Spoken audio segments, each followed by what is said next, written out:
The Great Hall of the Galactic Council stretched for miles in every direction. Thousands of alien beings filled the massive space, their voices creating a low hum that echoed off the crystal walls.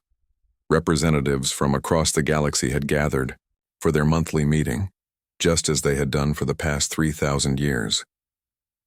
Ambassador Vextar stood at his designated spot among the Zephyrian Empire delegation. His blue skin gleamed under the artificial lights and his forearms moved gracefully as he sorted through data tablets. Today would be different from the usual boring trade discussions and border disputes. Today he had something that would entertain everyone. The council speaker, a tall being with silver scales and glowing eyes, called for attention. The massive hall slowly grew quiet as thousands of conversations died down. Various alien species turned their attention to the central platform, where speakers would present their topics. "We have received new intelligence reports from the Outer Rim territories," Vextar announced as he stepped forward. His voice carried easily through the hall's advanced sound system. "The monitoring stations have been watching a newly discovered species called humans. They live on a small blue planet they call Earth." A few interested murmurs rippled through the crowd. New species discoveries always drew attention, though most turned out to be disappointingly primitive. The galaxy had seen it all before. Creatures that had just learned to make fire, others who were still figuring out basic tools, and the rare few who had developed simple technology. "These humans have achieved basic space travel," Vextar continued, and now he could barely hide his amusement. "They have managed to put a few metal objects in orbit around their planet. They even landed on their moon using chemical rockets that burn liquid fuel." The first chuckles began to spread through the audience. Chemical rockets were so outdated that most species had abandoned them millions of years ago. It was like watching children play with sticks while adults used plasma weapons. Commander Zelk of the Aquarian Federation raised one of his tentacles to request permission to speak. His species had been monitoring human activities for several years now, and he had prepared a detailed presentation for exactly this moment. "If I may add to Ambassador Vextar's report," Zelk said as he activated his holographic display system, "we have extensive footage of human military capabilities." The air above the central platform shimmered, and suddenly everyone could see images of Earth. The planet looked peaceful enough, with its blue oceans and white clouds. But then the images changed to show human cities, and the laughter began, in earnest. "They still fight wars on the surface of their planet," Zelk explained as the hologram showed human soldiers carrying primitive weapons. "Look at these projectile weapons they use. Metal bullets fired by chemical explosives. They actually point these things at each other and pull triggers." The laughter grew louder. Projectile weapons had been museum pieces for most galactic species, for countless generations. The idea of actually using them in combat was absurd. "And observe their naval forces," Zelk continued, switching the display to show human warships floating on water. "They build vessels that move through liquid water on their planet's surface. No anti-gravity systems, no energy shields, no plasma cannons. Just metal hulls that float." High Counselor Thys of the Crystalline Hive clicked her mandibles in what passed for laughter among her species. "They fight wars over territory on a single planet when they haven't even colonized their own solar system properly. How wonderfully backwards." Ambassador Krell from the Mechanical Collective stood to add his observations. His robotic body whirred softly as he accessed his databanks. "My analysis shows they have divided their single world into separate territories called nations. These nations frequently engage in conflicts over resources, land, and ideology. They cannot even agree on how to share one planet, yet they dream of reaching the stars." The holographic display shifted again, showing footage of human conflicts. Explosions bloomed across battlefields as tanks fired shells at each other. Aircraft moved through the sky at speeds that seemed painfully slow to beings accustomed to faster-than-light travel. Soldiers ran across open ground carrying weapons that would be useless against even basic energy shields. "Their most powerful weapons are nuclear devices," Krell continued. "Crude atomic bombs that release energy through nuclear fission or fusion. To them, these weapons seem incredibly destructive. To us, they are barely more powerful than a child's toy." The entire hall erupted in laughter now, Nuclear weapons were something most species developed early in their technological advancement, then quickly abandoned for more efficient energy sources. The fact that humans considered them their ultimate weapons was hilarious.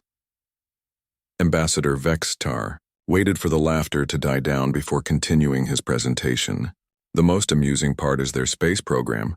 They strap themselves to chemical rockets filled with explosive fuel, light the bottom on fire, and hope for the best. Their astronauts risk their lives every time they leave their planet's surface. He showed footage of human rocket launches with their massive plumes of fire and smoke.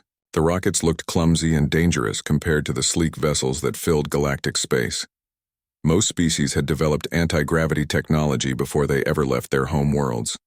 They have built a small station in orbit around their planet, Vextar said, showing images of the International Space Station. It houses a handful of humans who conduct basic experiments. They consider this a major achievement in space exploration. The laughter was almost deafening now. The space station looked like a primitive construction project compared to the massive cities and industrial facilities that other species had built in space. Some galactic civilizations had constructed artificial worlds larger than planets, powered by captured stars and home to trillions of beings. Council speaker raised a scaled hand for silence. What is the recommendation regarding these humans?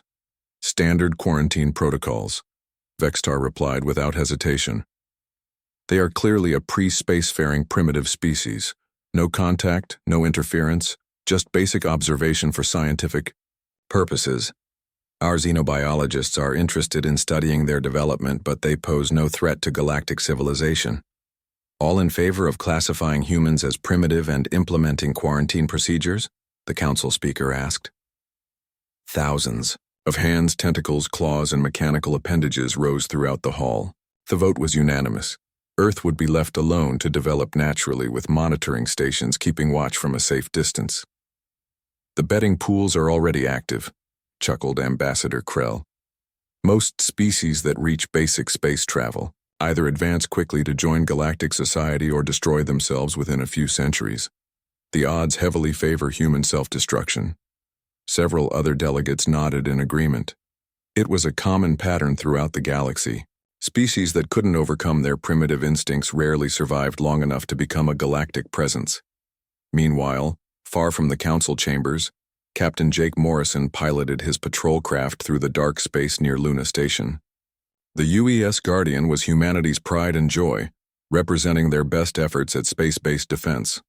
To Jake, it felt like the most advanced piece of technology ever created. The ship's nuclear reactor hummed quietly, providing power to systems that Earth's engineers considered miracles of science. Jake had no idea that his vessel was being watched by sensors so advanced they could count the rivets in his hull from millions of miles away. He couldn't know that beings across the galaxy were laughing at his primitive chemical thrusters and basic radio communications. To him, flying through space was the greatest adventure possible. The galaxy had made its judgment. Humanity was primitive, backwards, and probably doomed. The great powers would continue their important business, while Earth remained a curiosity, watched by scientists studying the behavior of developing species. They had no idea how wrong they were. 5 years had passed since the Galactic Council voted to quarantine Earth. The alien monitoring stations continued their watch, sending regular reports about human activities back to their respective governments. Everything seemed normal and predictable. Humans were still fighting small wars, still struggling with basic space travel, and still bound to their single planet. Dr. Lisa Carter stared at the strange readings on her computer screen in the underground laboratory beneath Colorado's Rocky Mountains. She had been working late again, calibrating the deep space sensors that most people didn't even know existed. The official story was that she worked for NASA's astronomy department, but the truth was much more classified. That's impossible, she whispered to herself as she double-checked the data.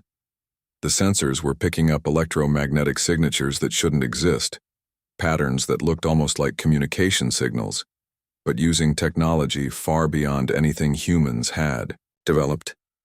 Lisa had discovered the signals by accident 3 months ago. At first, she thought her equipment was malfunctioning, but the more she studied the patterns, the more convinced she became that someone was watching Earth.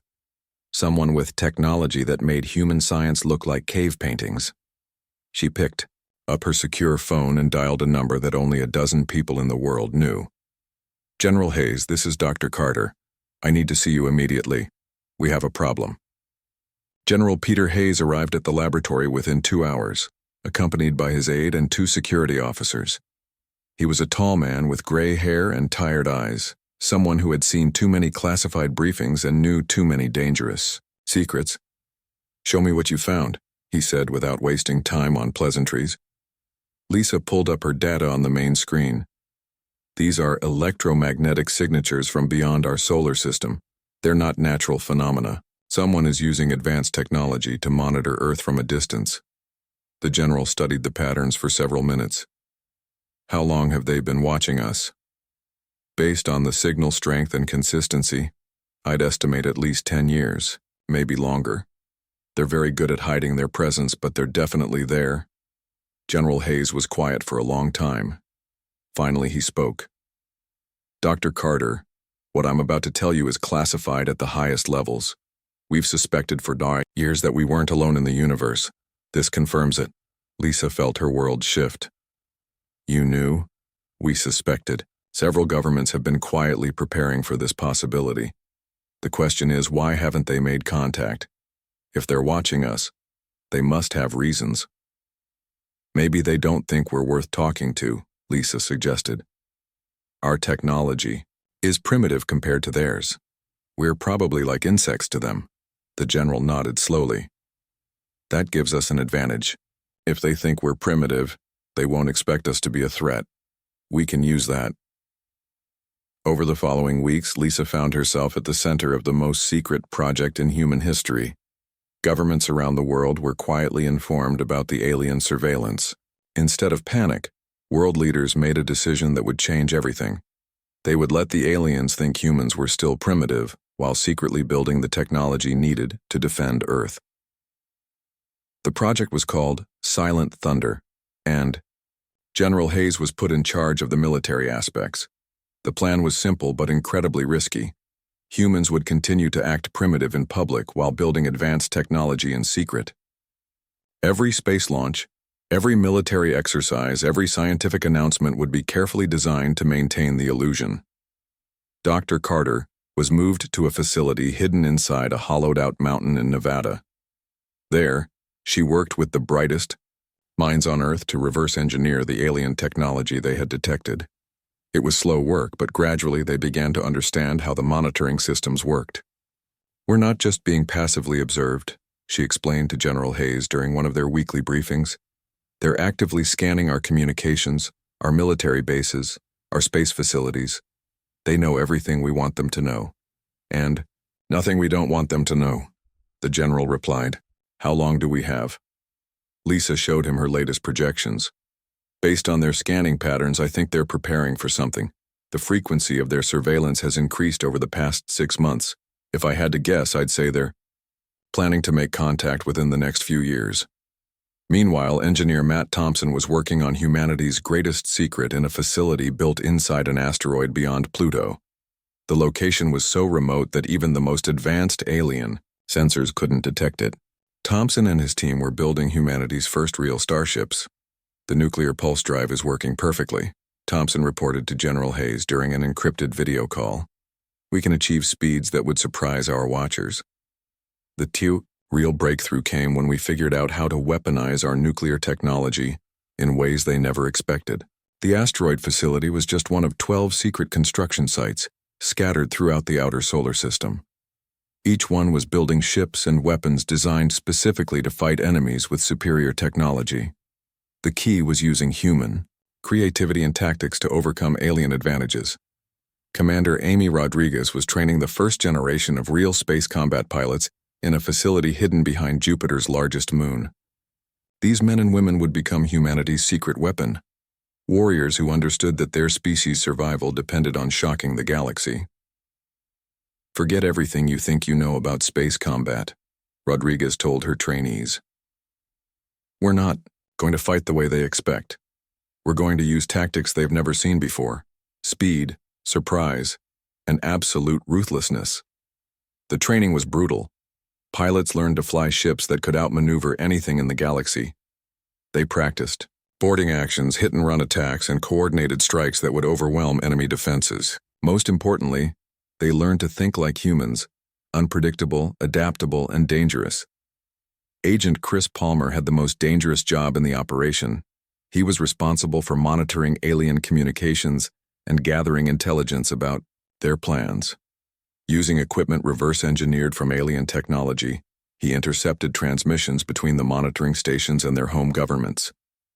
"They're planning something big," Palmer reported during a classified briefing.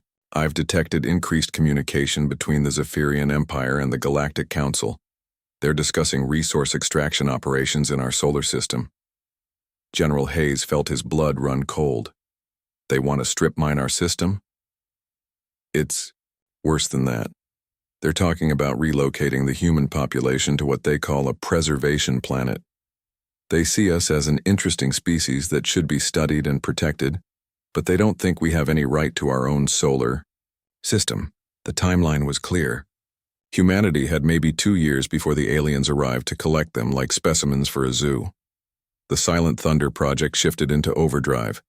Dr. Carter made the final breakthrough when she discovered that alien shields were optimized against energy weapons but had never been tested against kinetic projectiles. Humans had been perfecting projectile weapons for thousands of years, and the aliens had no defense against them. "They're so advanced they've forgotten how to deal with simple physics," Carter explained to the engineering teams. "A railgun firing a depleted uranium projectile at relativistic speeds will punch through their shields like they're made of paper."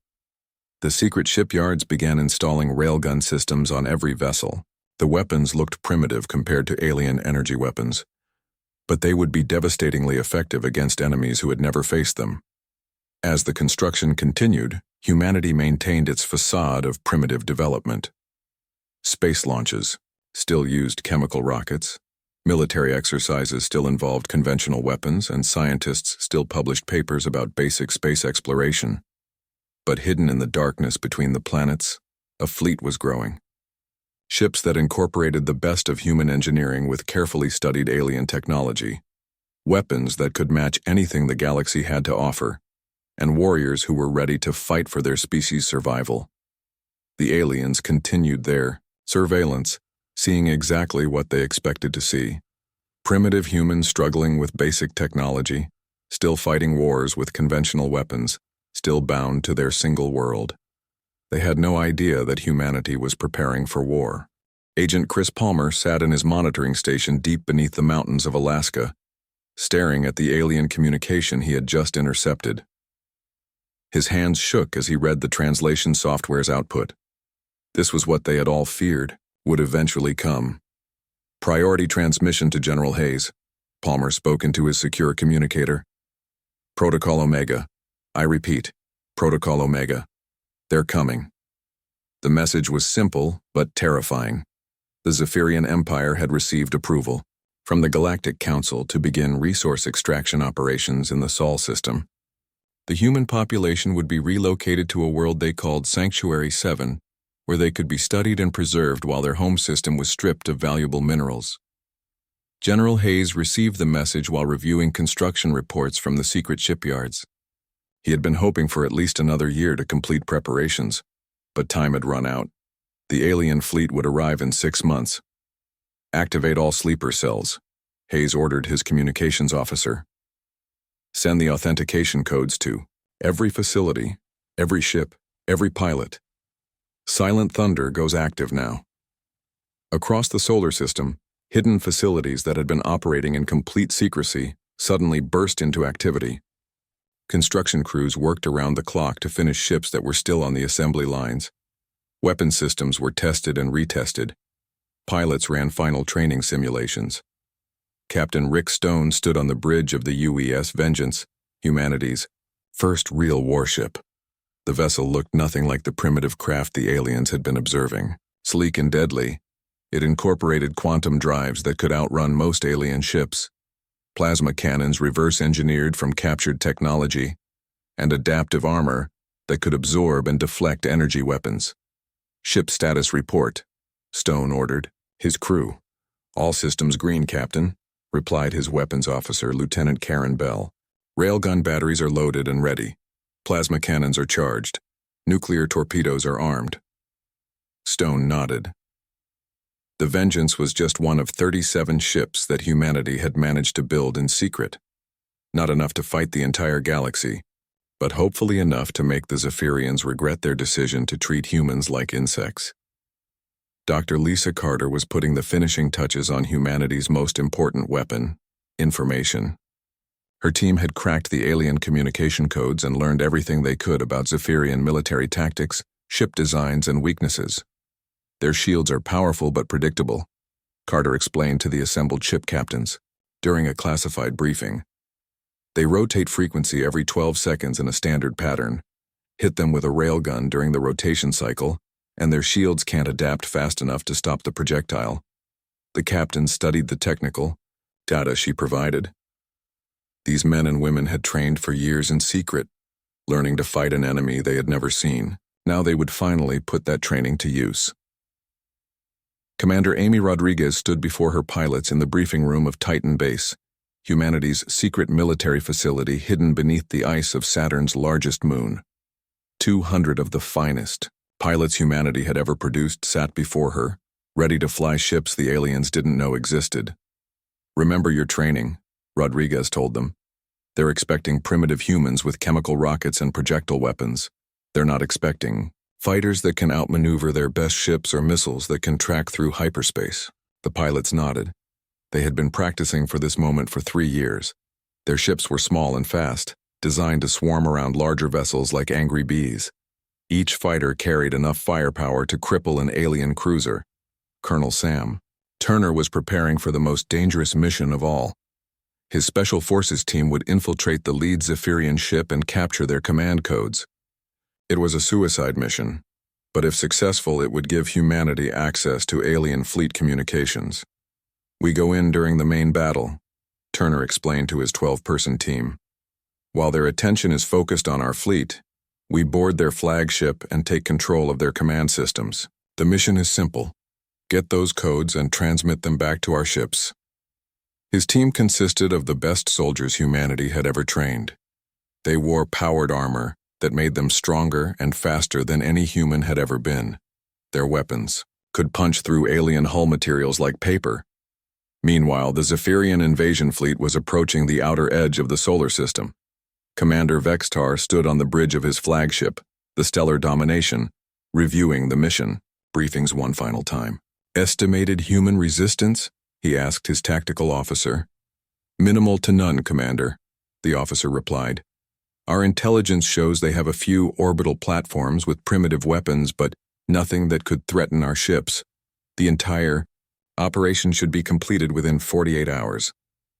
Vextar nodded. The humans would be collected efficiently and relocated to their new home. It was almost a kindness. Sanctuary 7 was a beautiful world where they could live in peace while their betters made use of the resources in their original system. The Zephyrian fleet consisted of 50 warships, each one capable of destroying a human city with a single shot. They moved through space in perfect formation, their shields glowing with contained energy. To them, this was barely more than a routine operation. Admiral Kate Sullivan watched the alien fleet approach from her command center hidden inside the asteroid Ceres. She had been waiting for this moment for 5 years. Ever since Dr. Carter first detected the alien surveillance, now humanity would show the galaxy what humans were really capable of. "Fleet status?" Sullivan asked her communications officer. "All ships report ready, Admiral," came the reply. 37 warships, 200 fighters, and 50 support vessels. The secret shipyards are continuing production, but these are all the ships we have available. Sullivan studied the tactical display. The human fleet was outnumbered, but they had advantages the aliens couldn't imagine. Surprise, superior tactics, and weapons designed specifically to exploit alien weaknesses. The Zephyrian fleet entered Earth's orbit and began broadcasting their demands. The message was transmitted on all human communication frequencies, confident that the primitive species would receive and understand it. "Attention humans of Earth," Vextar's voice echoed across the planet. "You are being relocated for your own protection. Do not resist. Your cooperation will ensure a smooth transition to your new home world. On Earth, normal human activities continued exactly as they had for months. Cities functioned normally, traffic moved through streets, and people went about their daily lives. The aliens watching from orbit saw no sign of panic or military mobilization. What they didn't see was the encrypted signal that went out to every human military facility. Execute Protocol Omega. All units engage. Space around Earth suddenly filled with activity. Ships that shouldn't exist decloaked from hiding positions throughout the solar system. Weapons that shouldn't be possible charged to full power. And Admiral Sullivan sent her response to the alien demands. This is Admiral Kate Sullivan of the United Earth Defense Force. Her voice broadcast on all frequencies. You have entered human space without permission. Withdraw immediately or face the consequences. Commander Vextar stared at his communication console in confusion. A human admiral? The primitives didn't have admirals. They barely had spaceships. This had to be some kind of mistake. Shall I respond, Commander? His communications officer asked. Tell them to surrender immediately, Vextar ordered. They cannot possibly pose a threat to our fleet. The response came back within seconds. Negative. This is your final warning. Leave now or we will remove you. Vextar laughed. Activate weapon systems. Prepare to disable their orbital installations. We'll show these primitives what real power looks like. That was exactly what Admiral Sullivan had been waiting for. The moment the alien ships powered up their weapons, they committed an act of war against humanity. All ships, Sullivan broadcast, to her fleet. Engage the enemy. Show them what humans can do. The battle for Earth was about to begin. The first shot of the war came from the Zephyrian flagship. Commander Vextar ordered his gunner to fire a warning blast at what appeared to be a primitive human satellite. The energy beam lanced through space, striking its target and vaporizing it instantly. There, Vextar said with satisfaction. Now they understand what they're dealing with. Surely they will surrender. Instead, space around Earth erupted into chaos. Ships that had been invisible suddenly appeared, their cloaking systems shutting down as they prepared for battle. The human fleet that emerged from hiding was unlike anything the Zephyrians had expected to see. Admiral Sullivan's flagship, the UES Liberty, decloaked directly in front of the alien formation. The massive warship was sleek and dangerous, bristling with weapons that the aliens didn't recognize. Behind it, 36 more human warships took their battle positions. Impossible, Vexitar whispered as he stared at the tactical display. Our intelligence said they were primitives. Where did these ships come from? His tactical officer was frantically scanning the human vessels. Commander, these ships are using technology we don't understand. Their hull materials are unknown. Their weapon signatures are completely different from anything in our databases. Captain Rick Stone stood on the bridge of the UES Vengeance, watching the alien formation through his view screen. All weapons target the second ship from the left. Fire on my command. The Vengeance's main railgun charged with a deep humming sound. The weapon was essentially a giant magnetic coil that could accelerate a metal projectile to incredible speeds. To the aliens, it would look like a primitive kinetic weapon. They had no idea how devastating it could be. Fire, Stone ordered. The railgun projectile crossed the distance between ships in less than a second. The Zephyrian cruiser's shields tried to adapt, but they were designed to stop energy weapons, not solid metal moving at nearly the speed of light. The projectile punched through the alien shields like they weren't even there, tore through the ship's hull and exploded inside the vessel. The Zephyrian cruiser broke apart in a brilliant flash of light. Debris scattered in all directions as atmosphere vented into space. 200 alien crew members died in an instant. What was that weapon? Vextar shouted at his science officer. How did it penetrate our shields? It appears to be a kinetic projectile, Commander. The science officer replied, his voice shaking. A solid metal rod fired at relativistic speeds. Our shields aren't designed to stop that type of attack. Before Vextar could respond, the human fleet opened fire with everything they had. Railgun projectiles streaked through space, each one finding its target. Alien ships that had seemed invincible suddenly found their shields useless against humanity's chosen weapons. Commander Amy Rodriguez led her fighter squadron in a devastating attack on the alien formation's flanks. Her pilots flew their small, fast ships in patterns the aliens had never seen before. Instead of the predictable attack runs that most galactic species used, the human fighters moved like a swarm of angry insects. Gold Squadron, hit their engine sections, Rodriguez ordered over the radio. Silver Squadron, take out their communication arrays.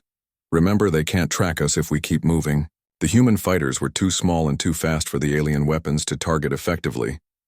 They darted between the larger ships, firing missiles that could track their targets through hyperspace. Each missile carried enough explosive power to cripple an alien vessel. Lieutenant Karen Bell, weapons officer on the Vengeance, watched her targeting computer track another alien ship. "Captain, their formation is breaking apart. They're trying to scatter." "Don't let them escape," Stone replied. "Target their engines. Disable them if possible. Destroy them if necessary." The battle was going better than anyone had dared to hope. The alien fleet, which had seemed so powerful and confident, was being torn apart by human weapons and tactics they had never encountered. On the Zephyrian flagship, alarms were blaring, and damage reports were flooding in. Half of Vextar's fleet was already destroyed or disabled. The humans weren't just fighting back, they were winning. "Send a distress signal to the Galactic Council," Vextar ordered. "Tell them we need immediate reinforcements. These humans are not what they appeared to be." His communications officer looked up from his console with fear in his alien eyes. "Commander, our communications are being jammed. We can't reach the Council." Colonel Sam Turner and his Special Forces team had successfully boarded the alien flagship during the chaos of the battle. Using equipment that let them cut through alien hull materials like butter, they had infiltrated the ship and taken control of the communication systems. "Package delivered," Turner reported to Admiral Sullivan. "We have their communication codes and we're jamming their distress signals. They can't call for help." Sullivan smiled as she watched the battle unfold. "Excellent work, Colonel. Phase 2 is now active." The second phase of the human attack was even more devastating than the first. Using the captured alien communication codes, human ships began broadcasting false orders to the remaining Zephyrian vessels. The alien fleet fell into complete confusion as ships received contradictory commands. Some alien ships tried to retreat, only to be cut off by human vessels that seemed to know exactly where they were going. Others attempted to regroup, but found themselves surrounded by fighters that appeared out of nowhere. Commander Vextar found himself alone on his bridge as his crew was either dead or had abandoned their posts. His magnificent flagship was crippled, its engines dead and its weapons offline.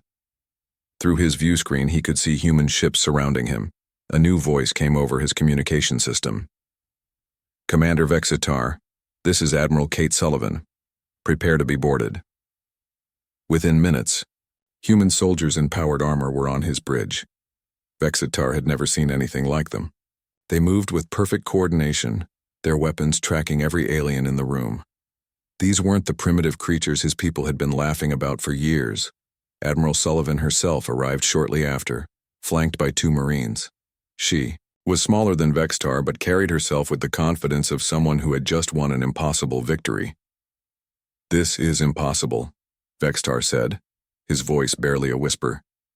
"Our surveillance showed you were primitives. You had chemical, rockets and projectile weapons. You couldn't even leave your own planet without risking your lives." Sullivan's smile was cold and dangerous. "We showed you exactly what we wanted you to see. While you were laughing at our primitive rockets, we were building ships that could hunt yours through the darkness between stars. While you mocked our crude weapons, we were perfecting ways to turn your own technology against you." She gestured toward the view screen, where the remains of the Zephyrian fleet drifted in space. "Congratulations, Commander. You just gave humanity our first real field test. Your people taught us everything we needed to know about galactic military technology." The news of the Zephyrian fleet's destruction spread through the galaxy faster than anyone thought possible. Emergency sessions were called in the Galactic Council. Species that had dismissed humanity as irrelevant now faced the terrifying realization that they had been completely deceived. The Aquarian Federation immediately began reviewing their own defenses. The crystalline hive recalled all their exploration fleets. The mechanical collective started analyzing every piece of intelligence they had about human capabilities. Captain Rick Stone was given command of humanity's first deep space exploration mission. His ship, the UES Vengeance, would carry a message to the galaxy. Earth's children were coming to the stars, and they were not the primitives everyone had believed them to be. Dr. Lisa Carter was appointed as Director of Galactic Affairs, responsible for establishing humanity's first embassy on a neutral world. Her message to the galaxy was simple and direct. Humanity is ready to take its place among the stars. We hope for peaceful cooperation, but we are prepared for any alternative you might choose. The age of human mockery was over. The age of human respect had begun. Across the galaxy, alien civilizations were asking themselves the same terrifying question: what other primitive species might be hiding similar capabilities? Humanity had announced its presence to the galaxy in the most dramatic way possible. The stars would never be the same.